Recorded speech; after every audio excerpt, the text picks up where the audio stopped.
Hi guys! Welcome to my YouTube channel po. New day, new video po tayo ngayon. Pag-usapan po natin tungkol po sa nalalapit po na release ng inyong March 2026 SSS pension sa February 27 na po yan guys. Dahil nga po ang March 1 ay Sunday, mamumove po siya ng Friday. Kaya po sa ating mga SSS pensioner po na first batch po, which is ang normal crediting po nito ay March 1, ay mamumove po siya ng February 27 po. So parati na pong napapaaga ang ating pension, kaya nga po masaya po ang ating mga SSS pensioner po.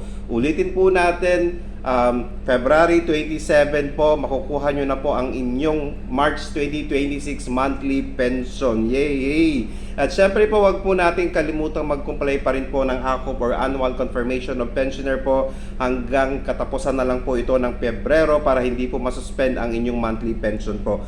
Ulitin po natin sa ating mga SSS pensioner po na first batch po, February 27 po ang release ng inyong March 2026 monthly pension. Okay, sana po nakatulong po ako. Please do not forget to subscribe, like, and share para po lagi po kayong updated sa ating mga videos. Maraming salamat po and stay safe. Bye-bye!